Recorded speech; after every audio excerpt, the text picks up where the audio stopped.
እንዴት ናችሁ ውድ ቤተሰቦቻችን?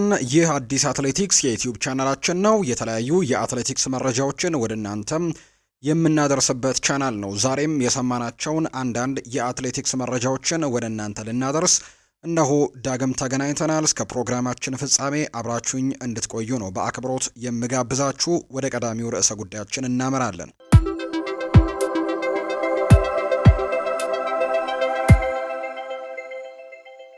ኢትዮጵያዊው አትሌት ሙሉጌታ ኡማ የ2024ቱ የቶሮንቶ ማራቶን አሸናፊ እንደነበር ይታወሳል። ከአንድ ዓመት በፊት በዚህ የዓለም አትሌቲክስ ኤሊት ውድድር ላይም እንደሚቀጥልና የአምና ክብሩንም እንደገና ለማስመለስም እንደሚወዳደር ነው እየተናገረ የሚገኘው።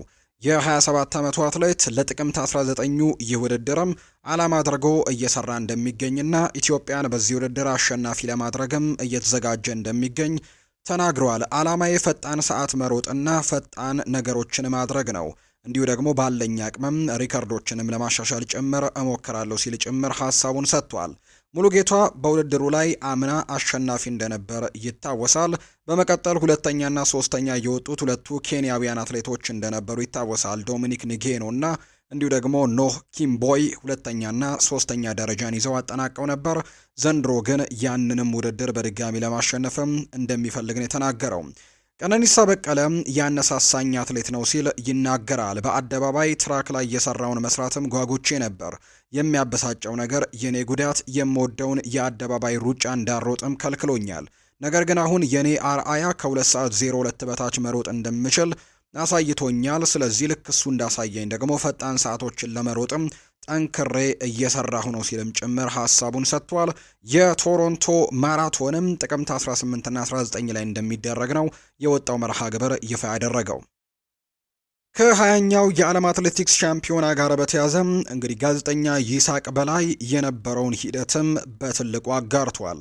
አራተኛ የዓለም ሻምፒዮናን ለማየት በጣም ጓጉቼ ነበር። ከዚህ በፊት የለንደን 2017ን፣ የአሜሪካ ኦሪጎንን 2020፣ የሃንጋሪ ቡዳፔስትን 2023፣ አሁን ደግሞ የቶኪዮ የዓለም ሻምፒዮናን ለአራተኛ ጊዜ በአካል ተገኝቶ ለመታዘብና ሕያው ምስክር የመሆን እድልን አግኝቼ ለ126 ሚሊዮን የጃፓን ሕዝብ ውስጥም 86 ሚሊዮኑ ይገኝበታል ተብሎ ወደሚነገርላት ቶኪዮ በስመ ገናናው ኩራታችን በሆነው የኢትዮጵያ አየር መንገድ በደቡብ ኮሪያ ኢንቾን አየር ማረፊያ በኩልም ትራንዚት በማድረግ ከ13 ሰዓት እጅግ አድካሚና ሰልቺ በረራ በኋላ የህልሜ መዳረሻ ወደ ሆነችው ቶኪዮ ገባሁኝ። በስልጣኔ ጣሪያ በነካቸው ሀገር ቶኪዮ የገጠመኝን መሬት በቀን የ6 ሰዓት የባቡር አድካሚ ጉዞ እያደረግኩኝ ስለመዘገቤና ሌሎች ትዝብቶቼን አድናቆቶችንና በሁለተኛው ክፍል በስፋት አካፍላችኋለሁ ብሏል ይሳቅ በላይ ሲናገር። ለዛሬ ግን ጸጉራም ውሻ አለ ሲሉት ይሞታል እንዲሉ አበው እንደ አይናችን ብሌን የምናየው ፈገግ የምንልበት የደስታችን ምንጭ የእኛነታችን መገለጫ የዓለም አደባባይ አንገታችንን ቀናም የምናደርግበት ባንዲራችንን ከሌሎች ዓለማት ሀገራትም ከፍ ብሎ ደግሞ የሚውለበልብበት አትሌቲክሳችን እንደ ጸጉራም ውሻ መሆኑ እጅግ አሳስቦኛል። እንደ ከዚህ ቀደሞቹ ሻምፒዮናዎች ድልን፣ ደስታን፣ ኩራትን አፍሼ እመለስልበታለሁ ብዬ የተጓዝኩበት ቶኪዮ በአሳፋሪው የአትሌቲክስ ውጤታችን ምክንያት ደስታዬን ተነጥቄ እስከ እንደ ከዚህ ቀደም በፊቱም በደስታ ባህር ውስጥም ሰምጬ ሳይሆን በሐዘንና በብስጭት ተኮራምቼ እንድመለስም ስላደረገችኝ በክፉ ሳነሳት እኖራለሁ። ከዚህ በፊት በ3 የዓለም ሻምፒዮናዎች የመታደም ዕድልን አግኝቼ ከመደሰት ውጪ እንዲህ እንዳሁኑ ውስጤ ተሰብሮ አንገቴን ደፍቼ የተመለስኩበት አጋጣሚን አላስታውስም። ቶኪዮ ግን ደስታን መንጠቅ ብቻ ሳይሆን የአትሌቲክሱን ሰባራ ጎኖችንም ፍንትው ብሎ ያየሁበት፣ ትልቅ ትምህርት ያገኘሁበት፣ ልምድና ዕውቀትን ያፈስኩበት፣ በቀጣይ ለሙያ የሚረዱኝንም ግንኙነቶችን አስፍቼ የተመለስኩበት የዓለም ሻምፒዮና በመሆኑ እንድጽናናም አድርጎኛል ብሏል ይሳቅ በላይ። በውድድሩ ውጤት ማጣትና ማግኘት የሚጠበቅ ቢሆንም ራሳችንን በራሳችን ጥለን መሬት ላይ እንደፈጠፈጥነው ያለ ነጋሪ ልንረዳ ይገባል። አትሌቲክሳችን እንደ ጸጉራም ውሻ ከሆነ ቆይቷል። አለ ሲባል ለመሞትም እያጠራጠረ ነው። በቃ አናሽ ሞንሙነው ቤቱ ውጤት አልባ ሆኖ ለመውደቅም ተቃርቧል። ዘረኝነት የሚሸቱ ነገሮችን በዝተውበታል። የቡድኑ ስሜት፣ ፍቅርና አንድነቶች ድምጥማጣቸው ጠፍቶ በምትካቸው ግለኝነትና ጥላቻ ሰፍነውበታል። ከየትኛውም ተቋም በላይ ሰው የማይሸቱ ነገሮችም አትሌቲክሱ ላይ በቅለዋል፣ ጎልምሰዋል። አሁን ጽዋው ሞልቶ ፈሷል። እንደ አይናችን የሆነው አትሌቲክሳችን ለመጥፋትም የተዘረጉ የጥፋት እጆችም ካልተቆረጡ ወይም ከአካባቢው ዞር እንዲሉ ካልተደረጉ በስተቀር ሎስ አንጀለስ ኦሎምፒክ፣ የቤጂንግ ዓለም ሻምፒዮና የዚሁ የባሰ ውርደትን የምናስተናግድበት እንዳይሆኑ ሰጋለሁ። ሁሌም በአትሌቲክሳችን መንደር አሰልጣኝ ከአትሌትና አመራር በመጠላለፍና ለመጠፋፋትም እንቅልፍ አጥቶ ማደር ዛሬ የተጀመረ አዲስ ክስተት አይደለም። ትናንትናም የነበረ ዛሬም ያለ ወደፊትም እንደዚህ አይነት አስተሳሰብ ያላቸው ሰዎች ከአካባቢው ዞር እስካላሉና እስካልተለወጡ ድረስም መኖሩ አይቀሬ ነው። ውጤታማዋ ኬንያ ውስጥም ይህ ችግር እንዳለ በሀገር ጉዳይ ላይ ነገር ግን ልዩነቶች ድራሻቸው ጠፍቶ አንድ እንደሚሆኑ በዚህ ላይ ፌዴሬሽኑ እንደሚሰራ እዛ ከነበሩ አመራሮች አረጋግጫለሁ። ምን ነው በእንቁላሉ በቀጣሽኝ እንደሚሉት አበው በትልቅ ሆቴል ሽጉጥ ሲማዘዝ ለገላጋይ ያስቸገረ ጸብ በየልምድና በየሆቴሎቹ ሲሰርቁ እርምጃ ቢወሰድ ኖሮ ኢትዮጵያ የሚል ታላቅ ስም ያላት ቱታ ተለብሶ ለሀገራዊ ውክልና በጉዞ ላይ ሆኖ ሕዝብ እስኪታዘብ የፌዴሬሽን ፕሬዝዳንትና የሥራ አስፈጻሚ ኮሚቴ አባላት አትሌቶችና ታዛቢዎች ባሉበት በአደባባይ ለቅሌት የሚያጋልጥ ስራ ሲሰሩ አይታዩም ነበር። ኤርፖርት ላይ በቦክስ አቅማቸውን የተፈታተሹ አሰልጣኝ ቶሌራ ዲንቃና አሰልጣኝ ህሉፍ ይህደጎ ለምን ልጄን ትወስዳለህ? አንተስ ለምን ትነጥቀኛለህ? የሚል አተካራ መዘውም የአየር መንገዱን ህግና ፕሮቶኮል በጣሰ መልኩና ሰላማዊውን የጉዞ ቦታም የጸብ አውድማ ማድረግ የህግ ተጠያቂነትንና ድርጊቱ ሀገርን አዋራጅ ድርጊት መሆኑ እየተወቀሰ ቦክስ እስከ መሰነዛዘር በሞባይል ተወራውሮ እስከ መፈነካከት የሚያደርስም አሳፋሪ ድርጊት ላይ መገኘታቸው እኔም ድርጊቱን በዝምታ እንዳላልፈውም አድርጎኛል። በተለይ የሀገሪቱን አትሌቲክስ በሚመራው ፕሬዝዳንት ኮማንደር አትሌት ስለሺ ስህንና የስራ አስፈጻሚ ኮሚቴ አባላት ፊት መታየቱ ሀገርን ወክለናል ባሉ የኢትዮጵያን ቱታ በለበሱ ብዙ በሚጠበቅባቸው አሰልጣኞች ድርጊቱ መፈጸሙ ብዙዎችን ከማስከፋቱ ውጪ አትሌቶች ከነዚህ ሙያተኞችም የሚማሩትስ ምንድን ነው በማለት ለመጠየቅም ተገደዋል። በዕለቱ የአየር ማረፊያውን ካሜራ አይተው የመጡ የደህንነት ኃላፊዎችም በእንደዚህ አይነት የዲሲፕሊን ግድፈት ውስጥ የተዘፈቁ ሰዎች በአየር መንገዳችን አሳፍረን አንልክም፣ መመለስ አለባቸው፣ በድርጊታቸው መጠየቅ አለባቸው የሚል የህግ ጥያቄን ቢያነሱም በስፍራው የነበሩት ስራ አስፈጻሚዎች ፕሬዝደንቱ ስለሺ ስህንና በተለይም አቶ ቢኒያም ምሩጽ ከከፍተኛ ልመናና መግባባት እንዲሁም ለሚፈጠረው ነገር ኃላፊነት ወስዳለሁ በማለትም ቢኒያም ምሩጽ ቃል በመግባቱ እንዲሄዱ ተፈቀደ እንጂ ሀጎስ ገብረ ህይወትም ጉዳፍ ጸጋይም ያለ አሰልጣኝ የሚወዳደሩበት ሁኔታ እስከ መፈጠር ደርሶም ነበር። በውድድር ዋዜማ እንደዚህ አይነት ድርጊት መፈጸሙ ሙያተኞች ብቻ ሳይሆኑ ሀገርንም የሚያሳንስ በመሆኑ የፌዴሬሽኑ ፕሬዝዳንት በተገኙበት ለተፈጸመው የዲሲፕሊን ጥሰትም አስተማሪ እርምጃ ተወሰደ ሲባል አለመሰማቱና በዝምታ መታለፉ ተቋሙ ላይ ጥያቄዎች እንዲመዘዙ አድርጓል። ዳይኖሰር ከዓለም እንደጠፋው ከአትሌቲክሳችን የጠፋው የቡድን ስራና አንደኛዋ አትሌት ከሌላኛዋ ጋር አብራ ክፍል ላለመጋራት በኢኮኖሚ ክላስ አብሬ ከአትሌቶች ጋር አልጓዝም፣ የቢዝነስ ክላስ ልዩነት ከፍዬ ይቆረጥልኝ አሳፋሪ ጥያቄ። በእርግጥም ከዚህ በፊት በተሳተፍኩባቸው የዓለም ሻምፒዮናዎች እንዲሁ ወደ ቶኪዮ ከመጓዛችን በፊት በስፖርት አካዳሚና በአደይ አበባ ስቴዲየም የትራክ ዝግጅት ላይ የቡድን ስራ የሚባለው ነገር ከምድረ ገጽ እንደጠፋም ዳይኖሰር ሁሉ የቡድኑ ስራ መጥፋቱ በአይኔ በብረቱ አይቼ በማረጋገጤ የቶኪዮ ባሰ እንጂ የቡድን ስራ የሚባለው ነገር አፈር መብላቱን ታዝቤ እርሜን ካወጣሁኝ ሰነባብቻለሁ። በቶኪዮ በነበረኝ ትዝብትና የኬንያውያኖችን ያክል አንድነት፣ ፍቅር፣ የሀገር ስሜት አላየሁም ብል አላጋነንኩም። ከስልጠናው ባልተናነሰ የውጤታማነታቸው ሚስጥርም ይሄ እንደሆነ ደፍሬ እናገራለሁ። በተለይ በፕሪንስ ሆቴል በነበረኝ የ4 ቀናት ቆይታ ኬንያዎች መግለጫ የሆነውን ቱታ ለብሰው ሲሄዱም ሲገቡም አይቼ በቀናት ተንገብግቤ ያለው። በተለይ በምግብ ሰዓት አትሌቶቹም አሰልጣኞቹም አመራሮቹም በእኩል ሰዓት መጥተው የመመገባቸውና የዲሲፕሊን አክባሪነታቸው አድናቆቴን እንድቸራቸው አስገድዶኛል። የኛ ቡድን ግን ከዚህ ፍጹም ተቃራኒ በሆነ መልኩ ወጥ የሆነ የመመገቢያ ሰዓት የሌላቸው አንዱ ወይ ደግሞ አንዷ መውጣቷን አረጋግጠው የሚመጡ በዘር በሰፈር በሚመስል መልኩ አንድ ወጥ ቦታ ሳይኖራቸው እንደ ግራር ዘር ተበትኖም ሲመገቡ ማየቴና ይህንን የሚከታተልና የሚቆጣጠር ሰው አለመመደቡ በቶኪዮ ቆይታዬ ልቤን ካደሙት ነገሮች አንደኛው ሆኖ ይጠቀሳል።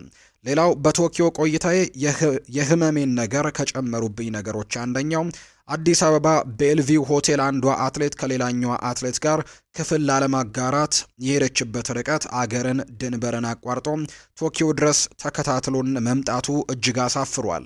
በኢኮኖሚ ክላስ ከአትሌቶች ጋር እየተጨዋወቱ ስለ ውጤት እየመከሩ ልምድ እየተለዋወጡ ፍቅርን እየተሰጣጡ ከመሄድ ይልቅ በቢዝነስ ክላስ መሄድ ስለምፈልግ ልዩነቱ ይነገረኝና ልክፈል እስከ ማለት የደረሰ ለጥላቻ የቀረበ ጥያቄ ማየቴና መስማቴ በውስጥ ያለውን ጥቂት የአንድነትና የፍቅር እንጥፍጣፊ ተሟጦ እንድታልቅም አድርጎኛል። በቃ አመናችሁም አላመናችሁም ቀደም ሲል በተባባሪ ስትሰሙት የነበረው አንድነት፣ መጠፋፋት፣ የእርስ በርስ መጠላላት፣ የጥርጣሬ መንፈስም በከፍተኛ ሁኔታ አድጎ ተመልክቼ አዝኛለሁ።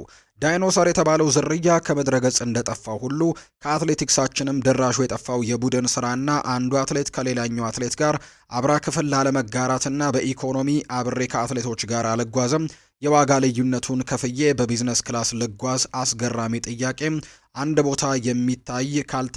ቦታ የሚገታው ካልተገኘ በቡድን ውስጥ ይበልጥ ተንሰራፍቶ የህመማችንን መጠን በእጅጉ እንዳይጨምረው ስጋቴን የበዛ አድርጎታል። የቶኪዮ ዓለም ሻምፒዮና ያሳየኝ ሌላኛው ሰባራ ጎን ፌዴሬሽኑ ጥርስ አልባ መሆኑን፣ ራሱ ያወጣውን ውሳኔ ራሱ ለማስከበር አቅም የሌለው ስብስብ መሆኑን በቶኪዮ ቆይታ ታዝቤያለሁ።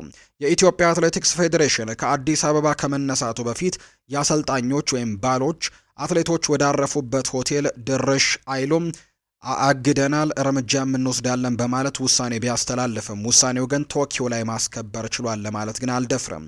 በራሳቸው ወጪ ወደ ቶኪዮ የመጡ ወደ 6 እና 7 የሚጠጉ የአትሌቶች ባሎች አሰልጣኞች አትሌቶቹ በንጋታው ወሳኝ ውድድር እያለባቸው ማደራቸው እዛው አድሬ ማረጋገጥ ባልችልም፣ ነገር ግን አንድ ሁለቱ ላይ ከፍተኛ ጥርጣሬ አለ።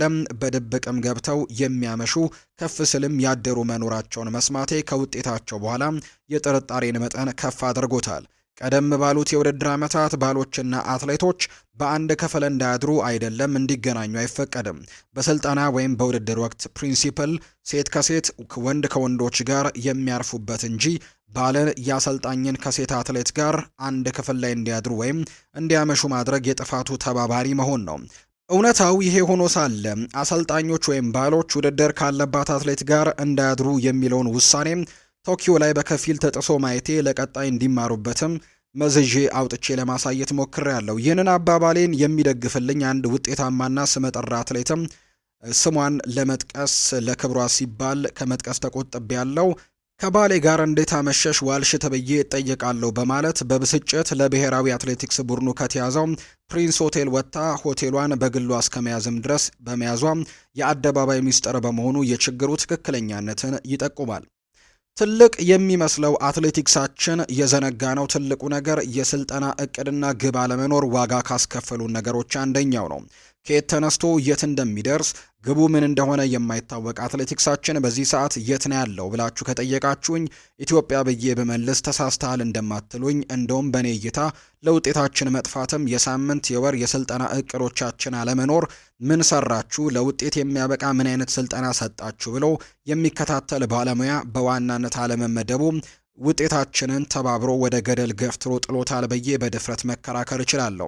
አሰልጣኞቻችን አንድም ቀን የስልጠና እቅዳቸውን መዳረሻቸው ምን እንደሆነ የሚገልጽ እቅድ ሳያቀርቡ ማን ምን ሲሰራ እንደከረመ ለአንድ ውድድር ወይም ዓላማ የሚሮጡ አትሌቶች በተለያዩ አሰልጣኞች ሲሰሩ ቆይተው ለውድድር መቅረባቸው አንደኛው አሰልጣኝ 200 ላይ ሌላኛው 300 ላይ የቀረው ደግሞ ፈጥነህ ዙሩን አክረህ ቀድመህ ውጣ የሚሉ እንደ መልካቸው የተለያዩ ምክሮችን የሚመክሩ አሰልጣኞች በግልም እንደ ሀገርም በጋራ ምን ሲሰሩ እንደከረሙ ሳይታወቅ ሳይጠየቁ ግባቸው ማንን ማሳካት እንደሆነ ሳይገልጹም ስልጠናቸውንም በአግባቡ ክትትልና ግምገማ ሳይደረግበት ወደ ቶኪዮ እንዲጓዙ መደረጉ አንደኛው ዋጋ ያስከፈለን ነገር እንደሆነ ውድድሩ ላይ ከተመዘገበው ውጤትና አትሌቶቹ ከሰጡት አስተያየትም መረዳት የኒውክሌር ፊዚክስ ሳይንስ ያክል ውስብስብ ይሆናል ብዬ አላስብም።